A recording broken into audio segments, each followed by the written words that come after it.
ചില വഴിവിട്ട സൗഹൃദങ്ങളും സംശയരോഗവുമാണ് പല ദാമ്പത്യ ബന്ധങ്ങളുടെയും തകർച്ചയ്ക്ക് കാരണം. പരസ്പര സ്നേഹവും വിശ്വാസവും ഉണ്ടെങ്കിൽ നമ്മുടെ കുടുംബജീവിതം എത്ര സുന്ദരമായിരിക്കും. പക്ഷെ നിർഭാഗ്യവശാൽ കേരളത്തിലെ പല വീടുകളിലെയും സ്ഥിതി മറിച്ചാണ്. ഭാര്യ ഭർത്താക്കന്മാർ തമ്മിലുള്ള പ്രശ്നങ്ങൾ കൊലപാതകത്തിലും വധശ്രമത്തിലും ആത്മഹത്യയിലും കലാശിക്കുന്നു. കണ്ണൂർ പയ്യന്നൂരിലെയും പാലക്കാട് മണ്ണാർക്കാട്ടെയും 2 കുടുംബങ്ങളിൽ സംഭവിച്ച ദുരന്തങ്ങൾ പരിശോധിക്കേണ്ട വിഷയമാണ്.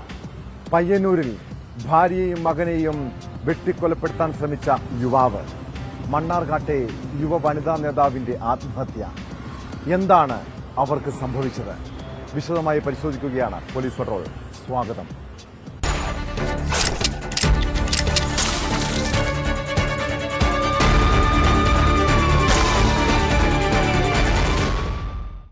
മദ്യപാനിയായ ഭർത്താവിനൊപ്പമുള്ള ജീവിതം ഒരു സ്ത്രീയെ സംബന്ധിച്ച് നരക തുല്യമാണ്. ഇങ്ങനെ എത്രയോ വീടുകളിൽ യുവതികൾ ദുരിതജീവിതം നയിക്കുന്നുണ്ട്. കണ്ണൂർ പയ്യന്നൂരിലെ വിനയ എന്ന യുവതിയാണ് ഇതിൽ ഒടുവിലത്തെ ഇര. ഭർത്താവിന്റെ മദ്യപാനവും സംശയരോഗവും കണ്ണീർ മാത്രമാണ് അവൾക്ക് സമ്മാനിച്ചത്. ഒടുവിൽ അയാളുടെ ക്രൂരതയ്ക്ക് ഭാര്യ മാത്രമല്ല, മകനും ഇരയാകേണ്ടി വന്നു. ഭാര്യയെയും മകനെയും വെട്ടിപ്പരിക്കേൽപ്പിച്ച കേസിൽ ഏഴിമല സ്വദേശി രാജേഷിനെ പോലീസ് അറസ്റ്റ് ചെയ്തു. ഗാർഹിക പീഡനത്തിന് പരാതി നൽകിയതും ഭാര്യയിലുള്ള സംശയവുമാണ് ആക്രമണത്തിന് കാരണമെന്ന് പോലീസ് പറയുന്നു.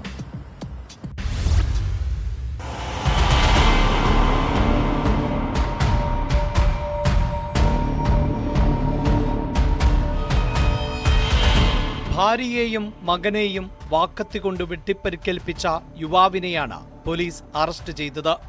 ഏഴിമല നരിമടയിലെ യുവതിയെയും 5 വയസ്സുള്ള മകനെയുമാണ് കൊലപ്പെടുത്താൻ ശ്രമിച്ചത്. പ്രതി രാജേഷിനെ ബാലാവകാശ സംരക്ഷണ നിയമം ഉൾപ്പെടെയുള്ള വകുപ്പുകൾ പ്രകാരമാണ് പയ്യന്നൂർ SI കെ സുഹൈലും സംഘവും അറസ്റ്റ് ചെയ്തത്. തനിക്കെതിരെ ഗാർഹിക പീഡനത്തിന് പരാതി നൽകിയതിന്റെ വൈരാഗ്യവും ഭാര്യയെക്കുറിച്ചുള്ള സംശയവുമാണ് ആക്രമണ കാരണം എന്ന് പ്രതി പോലീസിനോട് പറഞ്ഞു.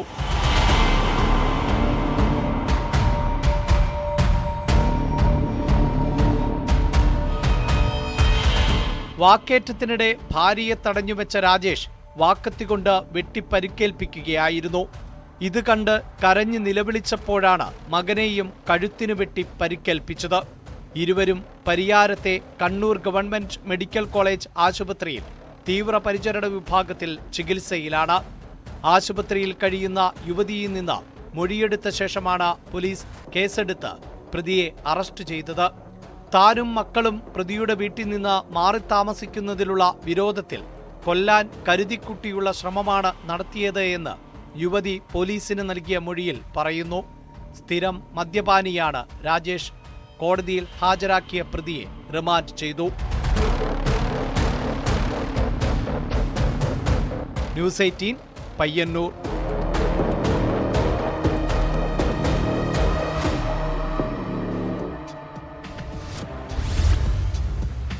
പാലക്കാട് മണ്ണാർക്കാട്ടെ AIYF നേതാവ് ഷാഹിനയ്ക്ക് എന്താണ് സംഭവിച്ചത്? യുവതി ആത്മഹത്യ ചെയ്ത കേസിൽ പല സംശയങ്ങളും ദുരൂഹതകളുമുണ്ട്. ഷാഹിനയുടെ മരണത്തിൽ CPI നേതാവിന് പങ്കുണ്ടോ? എന്തായിരുന്നു ഇവർ തമ്മിലുള്ള ബന്ധം? CPI നേതാവായ സുഹൃത്ത് മൂലമുണ്ടായ സാമ്പത്തിക ബാധ്യതയാണ് ആത്മഹത്യക്ക് കാരണമെന്ന് കുടുംബം ആരോപിക്കുന്നു. സുഹൃത്തിനെതിരെ CPI ജില്ലാ സെക്രട്ടറിക്ക് കുടുംബം പരാതി നൽകിയിട്ടുണ്ട്. ഇയാളുടെ പങ്കിനെക്കുറിച്ച് പോലീസ് അന്വേഷിക്കണമെന്നാണ് ഭർത്താവ് സാദിഖിന്റെ ആവശ്യം.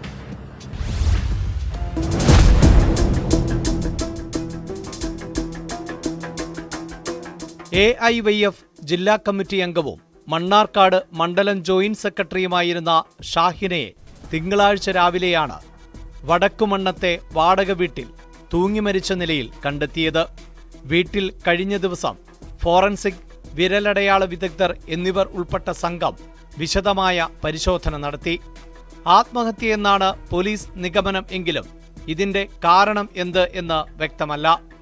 പോലീസ് അന്വേഷണം തുടരുന്നതിനിടയിലാണ് ഗുരുതരമായ ആരോപണവുമായി ഭർത്താവ് സാദിഖ് രംഗത്തെത്തിയത്.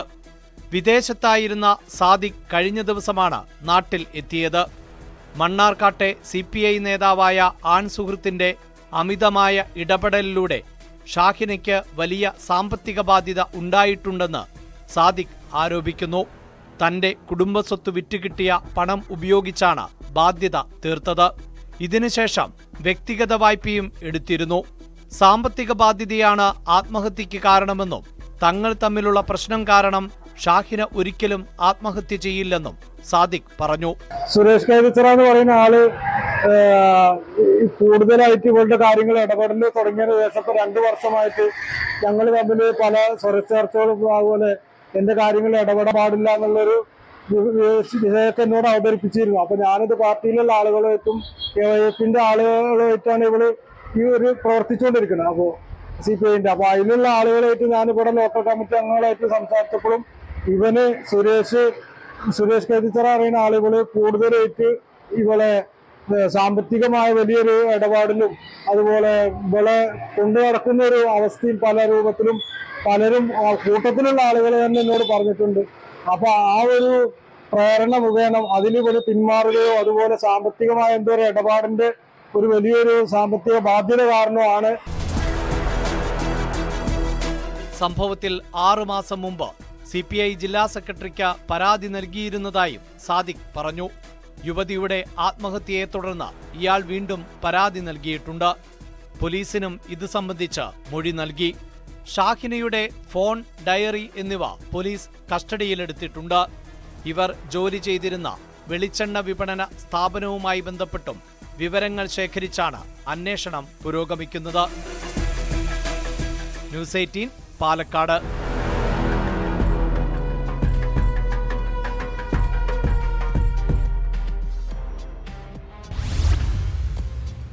പെൺകുട്ടികൾക്കും യുവതികൾക്കും അശ്ലീല സന്ദേശം അയച്ച് ആനന്ദം കണ്ടെത്തുന്ന നിരവധി മനോരോഗികളുടെ നമ്മുടെ ഇടയിൽ കാണാം.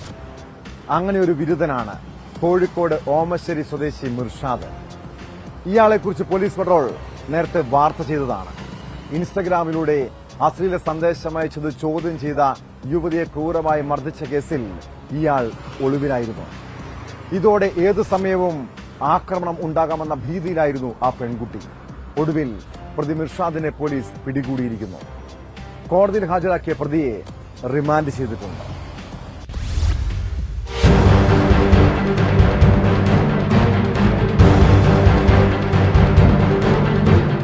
ഓമശ്ശേരി നടമ്മൽപ്പൊയിൽ ചേരുവോട്ട് മിർഷാദ് നാട്ടുകാരിയായ യുവതിയുടെ ഇൻസ്റ്റഗ്രാമിലേക്ക് നിരന്തരം അശ്ലീല സന്ദേശങ്ങൾ അയച്ചിരുന്നു. തുടർന്ന് യുവതി മിർഷാദിന്റെ വീട്ടിൽ ചെന്ന് ചോദ്യം ചെയ്തതിന്റെ വൈരാഗ്യത്തിൽ കഴിഞ്ഞ ജൂൺ 22-ന് ആക്രമിച്ചെന്നാണ് കേസ്. നടമ്മൽപ്പൊയിൽ അങ്ങാടിക്ക് സമീപം വെച്ചുണ്ടായ മർദ്ദനത്തിൽ യുവതിയുടെ കണ്ണിനുൾപ്പെടെ ഗുരുതരമായി പരിക്കേറ്റു. യുവതി കൊടുവള്ളി പോലീസിൽ നൽകിയ പരാതിയുടെ അടിസ്ഥാനത്തിൽ പോലീസ് കേസെടുത്തെങ്കിലും മിർഷാദ് ഒളിവിൽ പോവുകയായിരുന്നു.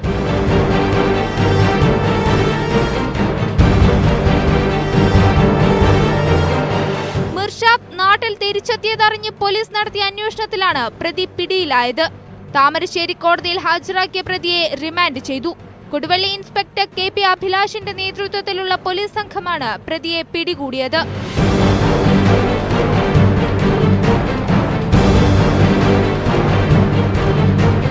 ന്യൂസ് 18 മുക്കം. ഒട്ടേറെ കൊടും കുറ്റവാളികൾ ഇതര സംസ്ഥാനങ്ങളിൽ നിന്നും കേരളത്തിലെത്തി അതിഥി തൊഴിലാളിയെപ്പോലെ ജീവിക്കുന്നുണ്ട്. എന്നാൽ ഇവിടെ ഏതെങ്കിലും ക്രിമിനൽ കേസിൽപ്പെട്ട് രക്ഷപ്പെടാമെന്ന് നിങ്ങൾ വിചാരിക്കേണ്ട. ഏത് ഉൾഗ്രാമത്തിലും പോയി പ്രതികളെ പിടികൂടാൻ കഴിവുള്ളവരാണ് കേരള പോലീസ്. കൊച്ചിയിൽ നിന്ന് സമൂഹ മാധ്യമം വഴി പരിചയപ്പെട്ട 14-കാരിയെ തട്ടിക്കൊണ്ടുപോയി പീഡിപ്പിച്ച കേസിൽ പ്രതിയെ പോലീസ് അറസ്റ്റ് ചെയ്തു. ബംഗാൾ സ്വദേശി മുഹമ്മദ് മുഷറഫിനെ തെലങ്കാനയിലെ ഒളി സങ്കേതത്തിൽ നിന്നും സാഹസികമായാണ് പോലീസ് പിടികൂടിയത്.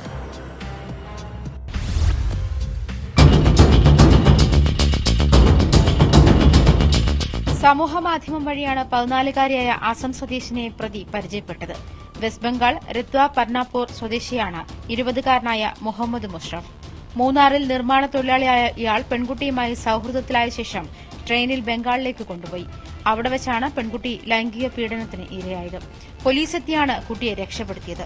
തുടർന്ന് ഒളിവിൽ പോയ പ്രതി വെസ്റ്റ് ബംഗാൾ മാൾഡ്, മുംബൈ, സോലാപൂർ എന്നിവിടങ്ങളിൽ താമസിച്ചു. ഒടുവിൽ തെലങ്കാന രാമാനുജവാരം ഉൾഗ്രാമത്തിൽ ഗ്യാങ്ങുമൊത്ത് കഴിയുകയായിരുന്ന പ്രതിയെ ജില്ലാ പോലീസ് മേധാവി വൈഭവ് സക്സേനയുടെ മേൽനോട്ടത്തിൽ രൂപീകരിച്ച അന്വേഷണ സംഘം പിടികൂടുകയായിരുന്നു. വേഷപ്രശ്നത്തിനായി എത്തി പ്രതിയുടെ താമസസ്ഥലം വളഞ്ഞാണ് പോലീസ് പ്രതിയെ പിടികൂടിയത്. ന്യൂസ് 18 കൊച്ചി.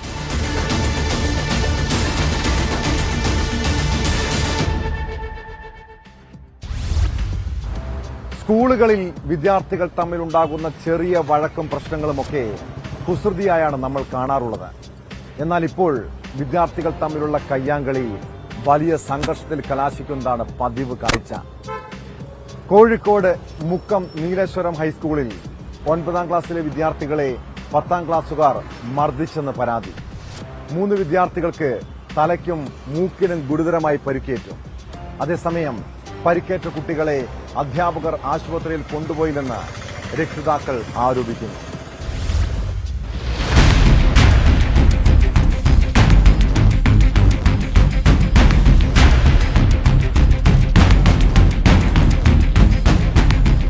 കഴിഞ്ഞ ദിവസമാണ് മുക്കം നീലേശ്വരം ഹൈസ്കൂളിലെ 9ാം ക്ലാസ് വിദ്യാർത്ഥികൾക്ക് മർദ്ദനമേറ്റത്. രാവിലെ 11-നുള്ള ഇടവേള സമയത്ത് 10ാം ക്ലാസ്സിലെ 3 വിദ്യാർത്ഥികളെത്തി നീലേശ്വരം സ്വദേശിയായ വിദ്യാർത്ഥിയോട് ഷർട്ടിന്റെ ബട്ടൺസ് ഇടാൻ പറയുകയും വാക്കുതർക്കം ഉണ്ടാവുകയുമായിരുന്നു. തുടർന്ന് 9ാം ക്ലാസ്സുകാരനെ മർദ്ദിക്കുകയും ചെയ്തു. അധ്യാപകൻ എത്തിയതോടെ വിദ്യാർത്ഥികൾ പിരിഞ്ഞുപോയി. പിന്നീട് ഉച്ചഭക്ഷണത്തിന്റെ സമയത്ത് ഇവർ വീണ്ടും സംഘം ചേർന്നെത്തി ആദ്യം മർദ്ദനമേറ്റ വിദ്യാർത്ഥിയെയും 2 സുഹൃത്തുക്കളെയും ആക്രമിക്കുകയായിരുന്നു. ഓല് മൂക്കൊണ്ട് കുത്തിയിട്ട് മൂക്കുന്ന് ചോര ഇവിടുന്ന് വീങ്ങി തലേന്റെ ബാക്ക് ഭാഗത്ത് കുത്തിയിട്ട് അവിടെ വേനുണ്ട്.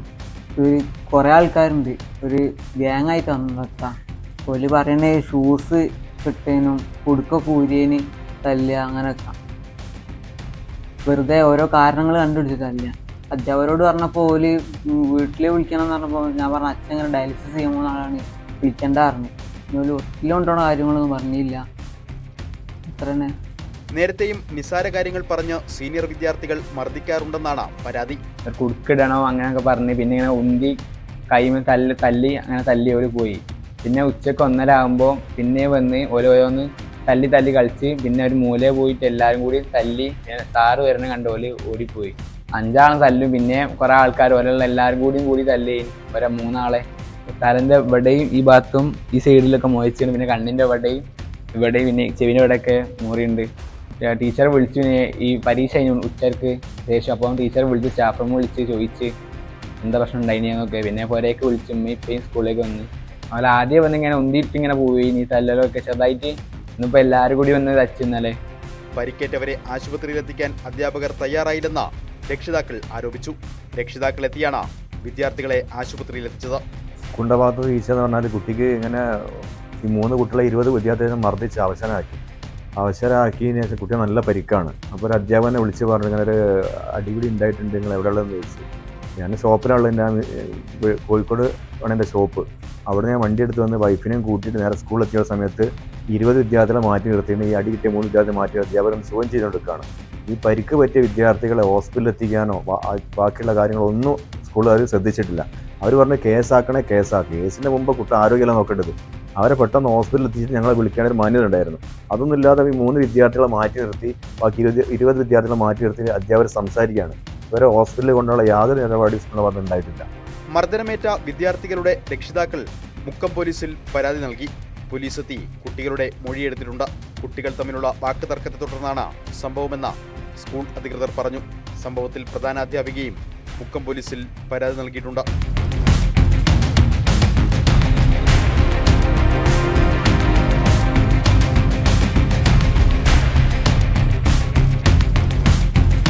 ന്യൂസ് 18 മുക്കം. കൊല്ലത്ത് നടുക്കിയ രാഷ്ട്രീയ കൊലപാതകങ്ങളിൽ ഒന്നായിരുന്നു INTC നേതാവ് രാമഭദ്രൻ വധക്കേസ്. 2010-ലാണ് രാമഭദ്രനെ വീടിനുള്ളിൽ കയറി CPM പ്രവർത്തകർ വെട്ടിക്കൊലപ്പെടുത്തിയത്. ആദ്യം പോലീസ് അന്വേഷിച്ച കേസ് പിന്നീട് CBI ഏറ്റെടുത്തു. 14 വർഷത്തിന് ശേഷം 14 പ്രതികൾ കുറ്റക്കാരെന്ന് തിരുവനന്തപുരം CBI കോടതി കണ്ടെത്തിയിരിക്കുന്നു. 4 പേരെ വെറുതെ വിട്ടു. കൊലപാതകം, ഗൂഢാലോചന, ആയുധം സൂക്ഷിക്കൽ എന്നീ കുറ്റങ്ങളാണ് തെളിഞ്ഞത്. ഈ മാസം 30-ന് പ്രതികൾക്ക് ശിക്ഷ വിധിക്കും.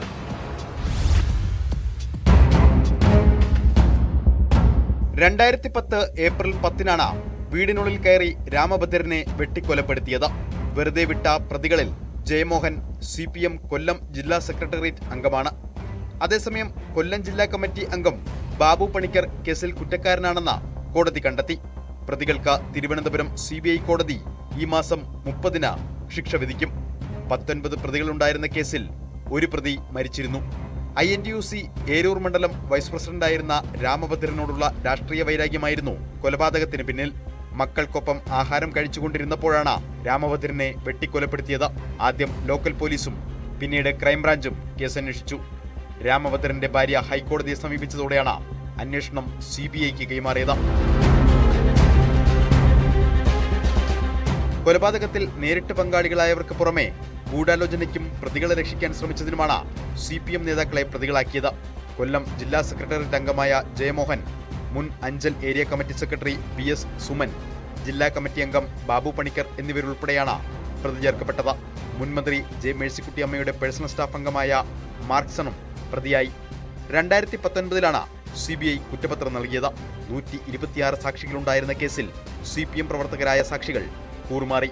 അറസ്റ്റ് ചെയ്ത പ്രതികളെ തിരിച്ചറിയാൻ കഴിയുന്നില്ലെന്ന പ്രോസിക്യൂഷൻ സാക്ഷിയായി വിസ്തരിച്ച DYSP വിനോദ് കുമാർ മൊഴി നൽകിയത് വിവാദമായിരുന്നു. CBI തിരുവനന്തപുരം യൂണിറ്റാണ് കേസ് അന്വേഷിച്ചത്. ന്യൂസ് 18 തിരുവനന്തപുരം.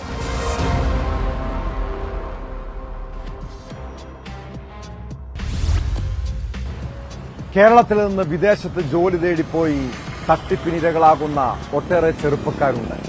ഇങ്ങനെ മലയാളികൾ ഉൾപ്പെടെ നിരവധി പേർ കിർഗിസ്ഥാനിലും ഖസാക്കിസ്ഥാനിലും കുടുങ്ങിക്കിടക്കുന്നുണ്ട്. ജോലി വാഗ്ദാനം നൽകി തട്ടിപ്പ് നടത്തിയത് കളിയിക്കാവിള സ്വദേശി കനകരാജ് എന്നാണ് പരാതി. തങ്ങൾ ഭക്ഷണം കിട്ടാതെ ദുരിതത്തിലാണെന്നും എത്രയും വേഗം നാട്ടിലെത്തിക്കാൻ സഹായിക്കണമെന്നുമാണ് മലയാളി യുവാക്കളുടെ ആവശ്യം.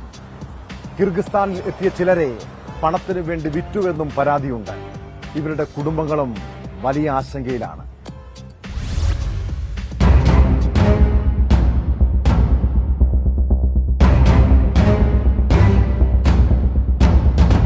കിർഗിസ്ഥാനിൽ ജോലി വാഗ്ദാനം നൽകിയാണ് എന്നെ കയറ്റി വിട്ടത്. എന്നെ 15-ാം തീയതി ഡൽഹിയിൽ നിന്നും എന്നെ കയറ്റി. എന്നെ 15-ാം തീയതി ഞാനിവിടെ കസക്കിസ്ഥാൻ എന്ന സ്ഥലത്ത് ഞാൻ എത്തിയിട്ടുണ്ട്. കസക്കിസ്ഥാൻ എന്ന രാജ്യത്ത് ഈ 15-ാം തീയതി വന്ന് ഇറങ്ങിയിട്ട് ഇന്ന് 1 മാസവും 5 ദിവസവുമായി.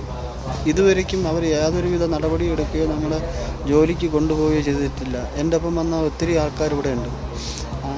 ഒത്തിരി പേരുണ്ട്. ഒത്തിരി പേർക്ക് ജോലി കിട്ടാതെ, ജോലിക്ക് കൊണ്ടുപോകാതെ ഇവിടെ ഇട്ടിരിക്കുകയാണ്. അവരെന്താണ് കാണിക്കുന്നതെന്ന് നമുക്കറിയില്ല. പാറശാല സ്വദേശി വിപിൻ നടന്ന സംഭവങ്ങൾ വീട്ടുകാരെ വീഡിയോ സന്ദേശത്തിലൂടെ അറിയിച്ചപ്പോഴാണ് തൊഴിൽ തട്ടിപ്പ് സംബന്ധിച്ച വിവരം പുറത്തറിയുന്നത്. കഴിഞ്ഞ മാസം 15-നാണ് 7-അംഗ സംഘം കിർഗിസ്ഥാനിലേക്ക് യാത്ര തിരിച്ചത്. ഡൽഹിയിൽ നിന്ന് തിരിച്ച സംഘത്തെ ഖസാക്കിസ്ഥാനിലെ ഒരു ഹോട്ടലിൽ എത്തിച്ചു. എല്ലാ സൗകര്യങ്ങളും തയ്യാറാണെന്ന് ഉറപ്പു നൽകിയത് പടന്തലാമൂട് കേന്ദ്രീകരിച്ച് പ്രവർത്തിക്കുന്ന സ്കൈടെക് ഏജൻസിയാണ്. ഏജൻസിയുടെ ഉടമസ്ഥൻ കനകരാജാണ് മാസം 50,000 രൂപ ശമ്പളവും ഓവർടൈം ജോലിയും ലഭിക്കുമെന്ന് വാഗ്ദാനം നൽകി ഓരോരുത്തരിൽ നിന്നും ലക്ഷങ്ങൾ തട്ടിയെടുത്തത്. സംഘത്തിൽ 2 പേരെ കിർഗിസ്ഥാനിലേക്ക് പറഞ്ഞയച്ചു. മറ്റുള്ളവരെ 2 ദിവസത്തിനുള്ളിൽ ഖസാക്കിസ്ഥാനിൽ നിന്ന് മറ്റൊരു വാഹനത്തിൽ കിർഗിസ്ഥാനിലേക്ക് കൊണ്ടുപോകുമെന്നും അറിയിച്ചു. കിർഗിസ്ഥാനിലെത്തിയ 2 പേരെ 5,000 രൂപയ്ക്ക് വിറ്റെന്നാണ് തമിഴ്നാട് സ്വദേശി വിഘ്നേഷ് പറയുന്നത്.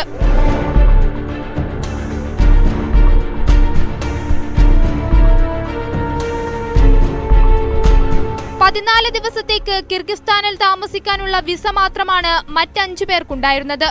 എന്നാൽ 1 മാസത്തിലധികമായിട്ടും ഏജൻസി ജീവനക്കാരെയോ നാട്ടിലെ ഏജന്റിനെയോ ഇവർക്ക് ബന്ധപ്പെടാൻ സാധിക്കുന്നില്ല. കൈവശമുണ്ടായിരുന്ന പണവും തീർന്നതോടെ ഭക്ഷണത്തിന് പോലും വകയില്ലാതെ ദുരിതത്തിലാണിവർ. ഞങ്ങളുടെ കൂടെ മലയാളികളും ഹിന്ദിക്കാരും ഒത്തിരി ആൾക്കാർ ഞങ്ങളുടെ കൂടെ ഈ സ്ഥലത്തുണ്ട്. എങ്ങനെയെങ്കിലും ഞങ്ങളെ ഒന്ന് സഹായിക്കണം, ഞങ്ങളെ നാട്ടിലെത്തിക്കണം. കാരണം ഒരു നേരത്തെ ആഹാരം പോലും കഴിക്കാൻ വേണ്ടി ബുദ്ധിമുട്ടിയാണ് ഇവിടെ കിടന്ന്.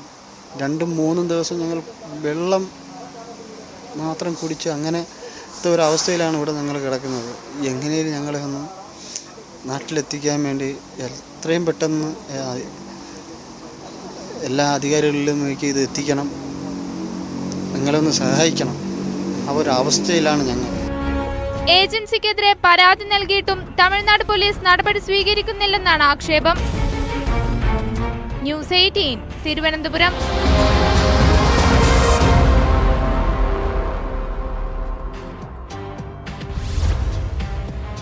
തിരുവനന്തപുരം വട്ടപ്പാറയിൽ മന്ത്രവാദത്തിന്റെ മറവിൽ ലഹരിമരുന്ന് കച്ചവടം. ഒരു ക്ഷേത്രം ഉൾപ്പെടെ സ്ഥാപിച്ചാണ് സുരേന്ദ്രൻ എന്ന വ്യാജ മന്ത്രവാദി കുട്ടികളെയും യുവാക്കളെയും കേന്ദ്രീകരിച്ച് ലഹരി വിൽപ്പന നടത്തിയിരുന്നത്.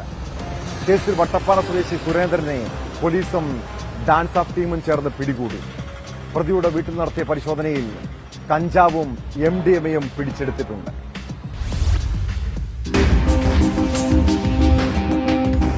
കുട്ടികളെയും യുവാക്കളെയും കേന്ദ്രീകരിച്ച് ലഹരി ഉൽപ്പന്നങ്ങൾ വിൽപ്പന നടത്തിയിരുന്ന ഇയാൾ വേറ്റിനാട് മന്ത്രവാദത്തിനായി ഒരു അമ്പലവും സ്ഥാപിച്ചിരുന്നു. ഇതിന്റെ മറവിലായിരുന്നു ലഹരി ഉൽപ്പന്നങ്ങൾ വിറ്റിരുന്നത്. പ്രതി വിദ്യാർത്ഥികൾക്ക് ലഹരി വസ്തുക്കൾ വിൽപ്പന നടത്തിവരുന്നതായി രഹസ്യവിവരം ലഭിച്ചതിന്റെ അടിസ്ഥാനത്തിൽ ഏതാനും നാളുകളായി പോലീസിന്റെ നിരീക്ഷണത്തിലായിരുന്നു. തുടർന്ന് കഴിഞ്ഞ ദിവസം ഇയാളെ കസ്റ്റഡിയിലെടുക്കുകയും ചോദ്യം ചെയ്യലിൽ പ്രതിയുടെ വീട്ടിൽ നടത്തിയ പരിശോധനയിൽ വീടിന് പുറകുവശത്ത് ഒളിപ്പിച്ചു വെച്ചിരുന്ന 200 ഗ്രാം കഞ്ചാവും 2.06 ഗ്രാം MDMAയും പിടിച്ചെടുത്തു. SP കിരൺ നാരായണന്റെ നിർദ്ദേശപ്രകാരം നെടുമങ്ങാട് DYSP K അരുണിന്റെ നേതൃത്വത്തിൽ ഡാൻസ് ഓഫ് ടീമും Venjaramoodu CI Sreejith, SI Binimol, Sunilkumar, CPO Reji, shadow police ഉദ്യോഗസ്ഥരായ സജുകുമാർ, സതികുമാർ, ഉമേഷ്, അനൂപ് എന്നിവരാണ് പരിശോധന നടത്തി പ്രതിയെ അറസ്റ്റ് ചെയ്തത്. ന്യൂസ് 18 തിരുവനന്തപുരം.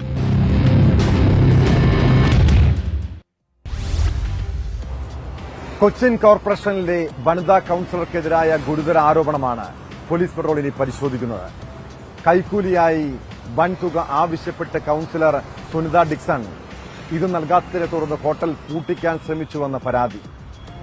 എറണാകുളം വൈറ്റിലിലെ ഹോട്ടലിന് സമീപത്തെ കാന വൃത്തിയാക്കുന്നത് സംബന്ധിച്ച തർക്കത്തിനിടെ കൌൺസിലർ ഹോട്ടൽ ജീവനക്കാരിയുടെ മുഖത്തടിച്ചുവെന്നും പരാതിയിൽ പറയുന്നു. ഇതിൽ കൌൺസിലർക്കെതിരെ പോലീസ് കേസെടുത്തിട്ടുണ്ട്. എന്നാൽ ആരോപണങ്ങൾ നിഷേധിക്കുകയാണ് സുനിത ഡിക്സൺ.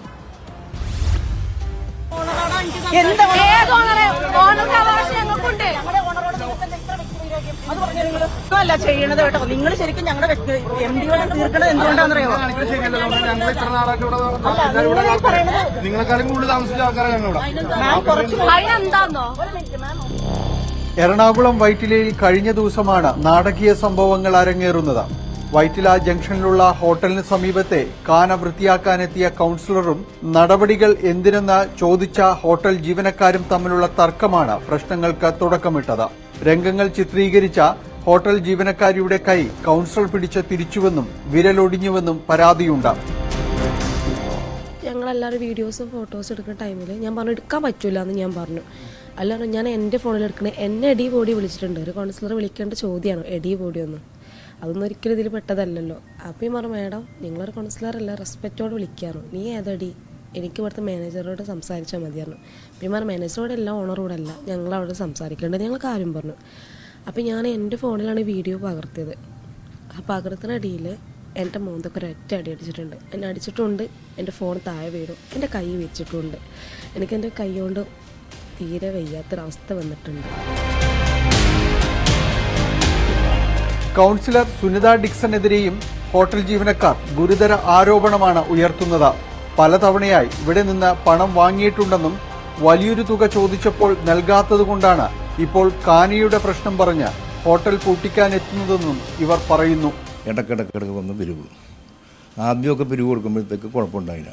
പിന്നെ സ്ഥിരമായിട്ട് കൊടുത്തുകൊണ്ടിരിക്കുമ്പോഴും പോരായികയത് പോരായിക്കഴിഞ്ഞാൽ അത് മേടിച്ചുകൊണ്ട് പോയിട്ട് അത് ഭീഷണിപ്പെടുത്തലായി. ഈ ഒരു 4 മാസം മുമ്പ്, അതായത് നമ്മുടെ ബാക്കിലൊരു നമ്മുടെ പറമ്പിൽ 24 സെൻറ്റ് സ്ഥലമാണ് നമ്മുടേത്. ആ സ്ഥലത്താണ് നമ്മുടെ ബിൽഡിംഗ് ചെയ്യുന്നത്. വയലേഷനൊന്നും ഇല്ലാണ്ട് കോർപ്പറേഷൻ തന്ന പെർമിറ്റ് തന്നു വെച്ചാൽ നമ്മൾ പണിതീർച്ചകളും നമ്മുടെ പറമ്പിലാണ് ഈ കാണ കിടക്കുന്നത്. അപ്പോൾ ഇതിൻ്റെ ബാക്കിടക്ക് സൈഡിൽ നിന്ന് ഒരു കാണ ഇങ്ങോട്ട് വന്നുണ്ട് കോർപ്പറേഷൻ്റെ. അപ്പോൾ അവർ ജനങ്ങളെ പറഞ്ഞേക്കണത് ഈ കാണ നമ്മുടെ കണക്കിട്ട് കണക്ട് ചെയ്ത് തരാം, അപ്പോൾ അവിടെയുള്ള ആളുകൾക്ക് എളുപ്പത്തിൽ വൈദ്യുതി ജംഗ്ഷനിലേക്ക് പോരാം എന്നും പറഞ്ഞാണ് ഞാൻ ജയിച്ചേക്കണത്. അപ്പോൾ ഞങ്ങൾക്ക് വഴി തരാൻ പറ്റുന്നതാണ്. നമ്മുടെ പുറപ്പെട്ടു കൂടി നടക്കാൻ പറ്റില്ല. അപ്പോൾ പറഞ്ഞത് എൻ്റെ രാഷ്ട്രീയ ഭാവി പോകും, അതുകൊണ്ട് എനിക്കൊരു 15 ലക്ഷം രൂപ വേണം, ഞാനൊന്നും ഉണ്ടാവില്ല. പിന്നെ നാളുകളായി തുടർന്നുകൊണ്ടിരിക്കണേ. ഇടയ്ക്കിടയ്ക്ക് ഒരു ഗ്യാപ്പ് വരും, അതിന് എന്തെങ്കിലും കഴിയുമ്പോൾ പിന്നെ അടുത്തൊരു പ്രശ്നമായിട്ട് വരും, എന്തെങ്കിലും അങ്ങനെ വന്നുകൊണ്ടിരിക്കണേ. പല പ്രാവശ്യം ശ്രമിച്ചിട്ടുണ്ട്. അപ്പോൾ സാറ് പറയും ഇപ്രാവശ്യം പോട്ടെ, കൊടുത്തേക്കാം, പൈസ കൊടുത്തേക്കാം, അങ്ങനെ പുള്ളി കൊടുക്കുകയും ചെയ്യും. എന്നാൽ കൗൺസിലർ സുനിത ഡിക്സൺ ആരോപണങ്ങൾ നിഷേധിക്കുകയാണ്.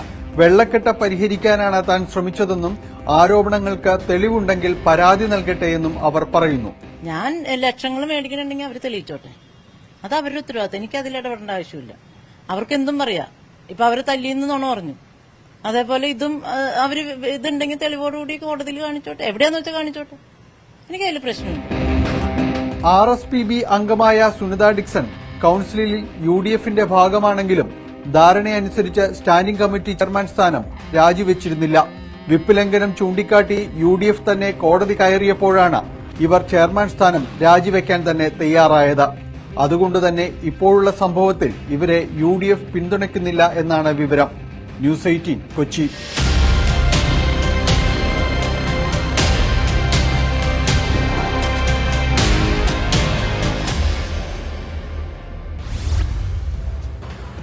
ഹോണ്ട സിറ്റിയിലെത്തി മോഷണം നടത്തുന്ന ഒരു കള്ളനുണ്ട് പത്തനംതിട്ട അടൂരിൽ. സ്വർണവും പണവും മാത്രമല്ല, കിട്ടുന്നതെന്തും മോഷ്ടിക്കുന്നതാണ് ഷാജി തങ്കച്ചന്റെ രീതി. കഴിഞ്ഞ ദിവസം അടൂരിൽ റബ്ബർ ഷീറ്റ് അടിക്കുന്ന റോളറുകൾ മോഷ്ടിച്ച കേസിൽ പിടികൂടിയപ്പോഴാണ് ഷാജിയുടെ തനി സ്വരൂപം നാട്ടുകാർ തിരിച്ചറിഞ്ഞത്. സമീപത്തെ CCTV ദൃശ്യങ്ങൾ കേന്ദ്രീകരിച്ച് നടത്തിയ അന്വേഷണമാണ് കള്ളനെ കുടുക്കിയത്.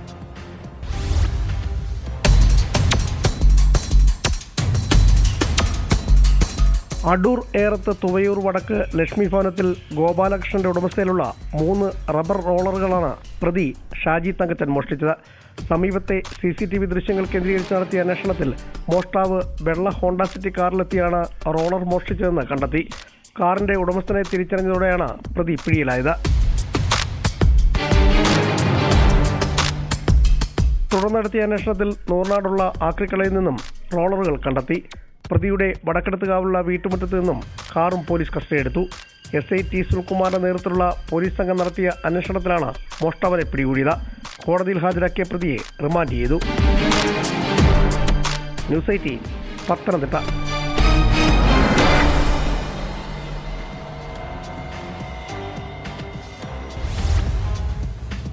തൃശൂർ നഗരത്തിലെ ലോഡ്ജിൽ വെച്ച് യുവാക്കളെ ആക്രമിച്ച് 40 ലക്ഷം രൂപയുടെ സ്വർണം കൊള്ളയടിച്ച കേസ് പോലീസിനെ പോലും ഞെട്ടിച്ചതാണ്.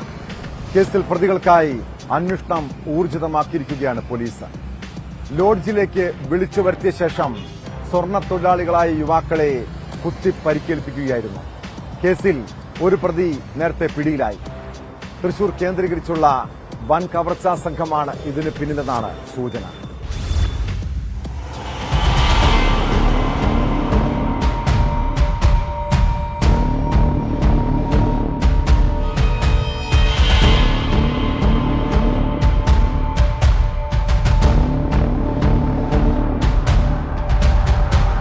ചൊവ്വാഴ്ച വൈകിട്ട് 5:30 സംഭവം. ആലുവ സ്വദേശികളായ ഷമീർ, ബാസിൽ എന്നിവരെ കുത്തിപ്പരിക്കേൽപ്പിച്ച് 630 ഗ്രാം സ്വർണമാണ് കവർന്നത്. ഇരുവരെയും സ്വർണം വാങ്ങാനെന്ന വ്യാജേനയാണ് വെളിയന്നൂരിലെ ലോഡ്ജിലേക്ക് വിളിച്ചു വരുത്തിയത്. തുടർന്ന് ആഭരണങ്ങൾ തട്ടിയെടുത്ത് രക്ഷപ്പെടാൻ ശ്രമിച്ചപ്പോൾ എതിർത്തതോടെ ഇരുവരെയും സംഘം ആക്രമിക്കുകയായിരുന്നു.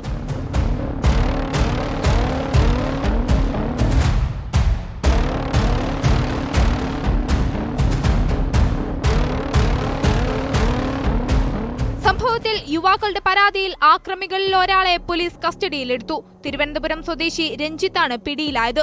ഇയാളെ വിശദമായി ചോദ്യം ചെയ്തതിൽ നിന്ന് മറ്റു പ്രതികളെക്കുറിച്ച് വിവരം ലഭിച്ചിട്ടുണ്ട്. പ്രതികൾക്കായി അന്വേഷണം ഊർജിതമാണെന്ന് പോലീസ് അറിയിച്ചു. ന്യൂസ് 18 തൃശൂർ.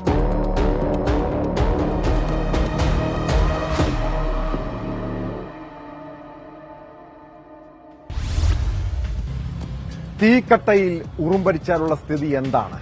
അതുപോലെയാണ് കൊല്ലം ചിതറയിൽ SIയുടെ ബൈക്ക് മോഷ്ടിച്ച സംഭവം. ഈ മാസം 19-നാണ് കടക്കൽ സ്റ്റേഷനിലെ SIയുടെ വീട്ടിൽ നിന്ന് ബൈക്ക് മോഷണം പോയത്. ഓട്ടോറിക്ഷയിലെത്തിയ 2-അംഗ സംഘം ബൈക്ക് മോഷ്ടിച്ച് കടന്നുകളയുകയായിരുന്നു.